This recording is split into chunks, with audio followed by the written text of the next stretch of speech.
রাস্তায় ফুল বিক্রি করে একটা ছোট্ট শিশু, বাবা মা নেই ও বাড়ির সংসারে লড়াইটাই তার প্রতিদিনের সঙ্গী।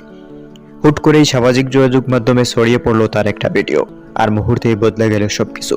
ক্যামেরা নিয়ে ভিড় জমালেন সাংবাদিকরা, সোশ্যাল মিডিয়ায় উপচে পড়েছে সহমর্মিতার স্রোত। অনেকেই এগিয়ে এলেন শিশুটির দায়িত্ব নিতে। কিন্তু প্রশ্ন থেকেই যায়, এই উপচে পড়া ভালোবাসা কি সত্যি সেই অনাথ শিশুর কষ্টের জন্য, নাকি তার মায়াবী সুন্দর চেহারার জন্য? ঘটনাটি আবারও মনে করিয়ে দিল, আমাদের সমাজ এখন মানুষের কষ্টের চেয়ে তার রূপকেই বেশি মূল্যায়ন করে। একবার চারপাশে তাকিয়ে দেখুন, এই শিশুটির মতো হাজার হাজার পথ শিশু ঢাকার অলিতে গলিতে ফুল, চকলেট বা বেলুন বিক্রি করছে। তাদের বাবা মা নেই, তাদের পেটেও হয়তো ক্ষুধার জ্বালা, কিন্তু তাদের দিকে কি কেউ একবার ফিরে তাকায়? ক্যামেরার ফোকাস কি তাদের মলিন চেহারার দিকে ঘুরে? উত্তরটা আমরা সবাই জানি। আমরা কি তবে এতটাই অগভীর হয়ে গেছি যে মানবিকতাকে সাজিয়ে গুছিয়ে দেখতে হয়?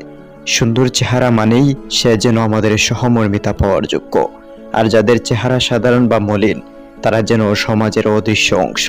কারো দায়িত্ব নেওয়া অবশ্যই মহৎ কাজ, কিন্তু সেই মহত্ব কি কেবল সৌন্দর্যের মাপকাঠিতেই নির্ধারিত হবে? সুন্দর চেহারার আড়ালে চাপা পড়েছে আরো হাজার শিশুর কান্না। এই বৈষম্য আমাদের বিবেককে প্রশ্নবিদ্ধ করে। আমরা কি আসলেই মানুষ হিসেবে একে অপরকে চিনি, নাকি কেবল আমাদের চোখ যা দেখতে ভালোবাসে তাকেই গুরুত্ব দেই? সময় এসেছে এই অন্ধ মোহ থেকে বেরিয়ে আসার। মানবিকতা মানে রূপের পূজা নয়, আর্থ মানবতার পাশে নিঃস্বার্থভাবে দাঁড়ানো, সে যেই হোক, সুন্দর কিংবা অসুন্দর। সিলেটের জিন্দাবাজারে ফুল বিক্রি করা সেই শিশুটির দায়িত্ব নিয়েছেন একজন। তিনি ছাড়াও আরো যারা যারা দায়িত্ব নিতে চেয়েছিলেন, তারা এই শিশুটির দায়িত্ব না নিয়ে আরো হাজারো শিশু রয়েছে, তাদের একজনকে দায়িত্ব নেন।